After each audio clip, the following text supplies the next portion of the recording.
Hello friends and welcome to Smart Coach. As you might have guessed, this is a question session and today I have picked up the revolt of 1857 and the various questions associated with it. I will display certain questions. These questions are of sampling value, that is they are samples, and these questions they try to explain or elaborate upon the kind of questions or the areas from which these questions might come, okay, from the revolt of 1857. So, it is a modern Indian history question session, okay. So, now let us proceed forward. There are three subdivisions which you have to pay great attention upon while studying the revolt of 1857. Now, these three subdivisions, please categorize in your mind while studying these three subdivisions. You have to make those three subdivisions watertight so that you can retain your facts within those framework. Okay. Now, first one is the causes.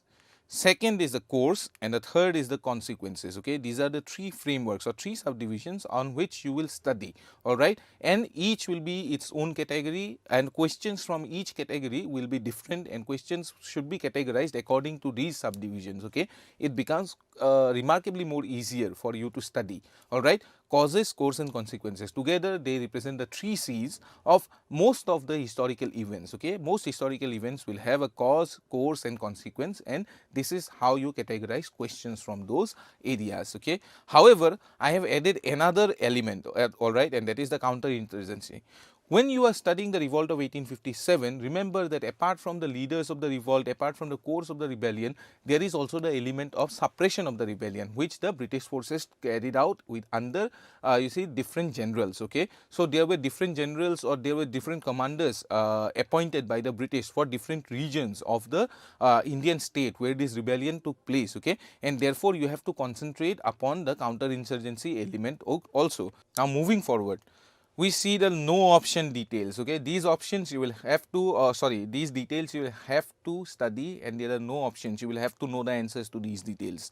Leaders of the revolt, focus on the leadership of the revolt in the various centers. Now, you will have to remember the centers of the rebellion of 1857, the areas which the rebellion of 1857 affected. The question has already come, all right, in your APSC question paper this year. Okay, leaders of the revolt, that is the focus on the leadership of the revolt in various centers. The question, however, on APSC paper, on the APSC paper was about the geographical extent of the rebellion of 1857. However, you will also have to know the centers of the rebellion. Okay, centers of the revolt are Kanpur, Lucknow, Delhi, Faizabad, Assam, Bihar, Mandsaur, Jhansi, and there are different leaders associated with these areas. Okay, for Kanpur you have got Nana Sahib, for Lucknow you have got Begum Hazrat Mahal, then at Delhi you have got Bahadur Shah Zafar and later on Bakht Khan also. Faizabad you have got Mullah Ahmadullah, okay, or Sheikh Ahmadullah, and then you have got Assam where Maniram Dewan led the rebellion. Okay, and then at Bihar you have got Kanwar Singh and Amar Singh. All right, so these areas you will have to know, and the leaders of these areas, sometimes match the following type questions come from these areas. Okay, from these details. All right, match the following type questions are quite common, and they do really come, all right, in APSC examinations and also in NPSC examinations. All right, so moving forward, let us look at certain sample questions. What was the immediate cause of the revolt of 1857? Correct answer will be, of course, the introduction of the Enfield rifle. Most students who have taken up history as one of the subjects, or who are even studying history for the GS paper, they already know the answer to this question, that the introduction of the Enfield rifle was the immediate cause for the revolt of 1857. However, there are other causes associated with the revolt of 1857, long-term causes, social, economic and political causes associated with the revolt of 1857. Now, you will have to study those areas also. These areas, questions from these areas might be, you see, opinion based. Suppose they might ask you which of the following is not a reason behind the rebellion of 1857. Okay, so you will have to know the causes in order to answer such kind of questions. We see a trend in APSC this year that these kind of questions are also asked. Okay, not just simple multiple choice questions, but opinion based questions also. Okay, so be prepared. All right. Then we have got who led the revolt of 1857 in Delhi. Of course, I already told you. These are the correct answers. Bahadur Shah Zafar, that is the last Mughal ruler, and Bakht Khan. Okay, the last Mughal ruler, of course, he was tried after the rebellion. Okay, after Delhi was captured, and then he was sent off to Rangoon, where he died. Okay, he died in exile. And Bakht Khan, that was the leader of the Bareilly contingent. He was an army man, leader of the Bareilly contingent, and he came to Delhi and he took over the administration of Delhi in conjunction with Bahadur Shah Zafar. Okay. Now, if there are both options present in such a question, then of course their answer will be Bahadur Shah Zafar. So, be careful. Okay. If both options are present, you will have to tick mark on Bahadur Shah Zafar. Okay. Moving forward, who termed the revolt of 1857 as the first war of Indian independence? It is V.D. Savarkar. In fact, V.D. Savarkar had written a nationalistic pamphlet on the revolt of 1857, which he called the first war of independence. Okay. So, this is one of the opinions based on the analysis of the revolt of 1857. Now, remember, revolt of 1857 has been studied since 1858 onwards itself. Okay. There were colonial administrators and army officials who have studied the revolt of 1857 and who have opined upon the revolt of 1857. Nationalists have also studied, Marxists have also studied the revolt of 1857, and all of them have different opinions. These opinions and questions on these opinions will also or might also be asked. Okay. So, you might be getting a question like who said so and so, who made so and so statement about the revolt of 1857. These kind of questions you will have to be ready to answer, and in order to do so, you will have to look into what is called the historiography of the revolt of 1857. That is how historians have over the years elaborated or analyzed how they have analyzed the revolt of 1857, within what perspective. Okay. Some might say it was a religious war, some might say it was a war of the feudal, it was the last war of the feudal classes in India. Okay. So, these are various opinions which different scholars have given. You will have to know these opinions. Moving forward, who led the British forces in the siege of Delhi during the revolt of 1857? Now, as I told you, I have added an element which is the counter-insurgency element, which is the British side of the story, and you will have to know the leaders of the British forces who suppressed the rebellion. So, in Delhi, the leader was John Nicholson. He of course died because he was shot near Chandni Chowk, but he was the leader of the Delhi siege. Okay. And then there are various other leaders such as Colin Campbell, who was the commander in chief who liberated Kanpur. Okay. So, these areas and Lucknow. So, these areas you will have to study. Okay. The side of the British also, and the soldiers and leaders associated such as General Havelock, and then you have got Hugh Rose, you have got John Nicholson. So, all of these names you will have to know and why they are important and which battles or which areas they were active in. Okay. Now, by which act of the British Parliament the Office of the Secretary of State for India was instituted? It was the Government of India Act of 1858. This is from the consequence part of our study of 1857. One of the consequences of the study of the rebellion of 1857 was the passing of the Government of India Act of 1858, which took away power from the company and crown rule was established in India. Okay. And the Secretary of State for India, the office was created through the provision of this Government of India Act of 1858. You will have to learn this provisions of this act also, because it is a very important and landmark act in the history of legislations in India. Okay. So, please read up on the the Government of India Act of 1858. Moving forward, we have got certain essay type questions. These are just for elaborative purposes, but be ready for such kind of questions. The areas are quite simple. Let us look at them.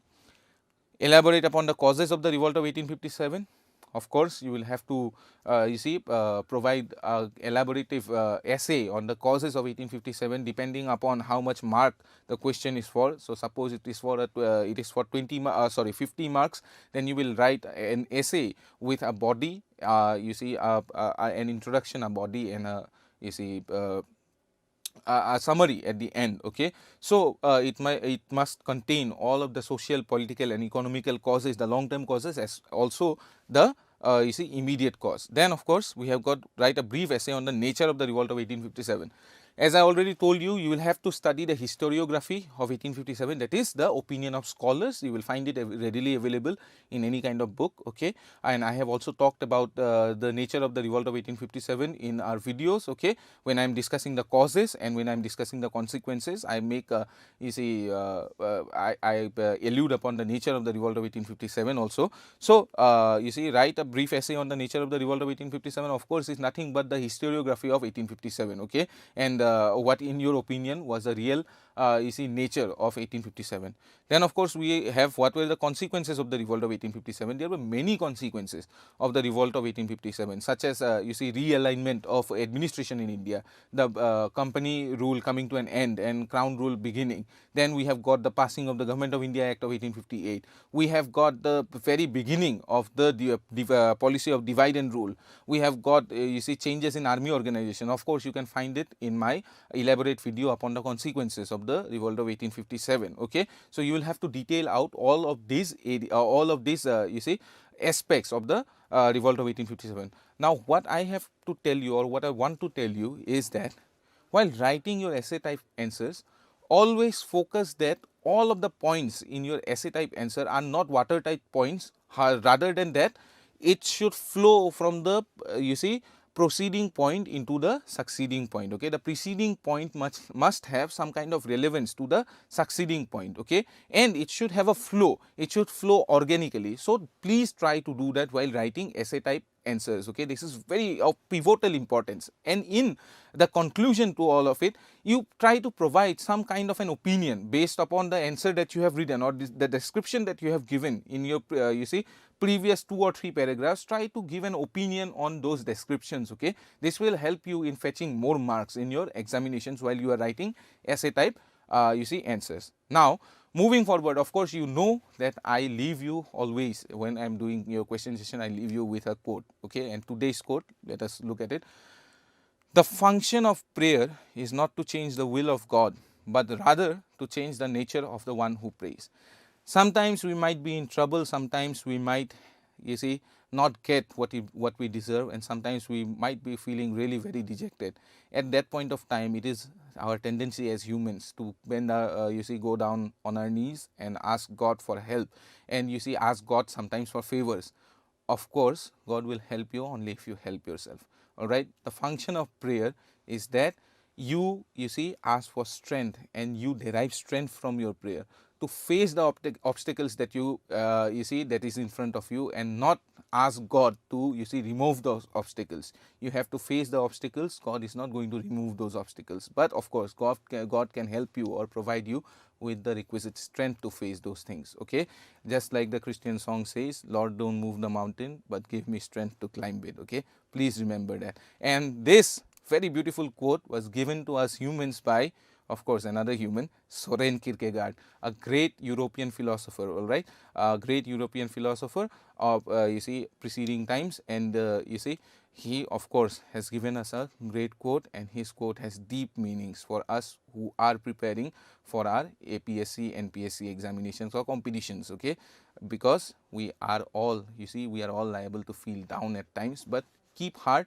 and as I keep on telling you, work hard. If you do so, you will surely succeed. Thank you.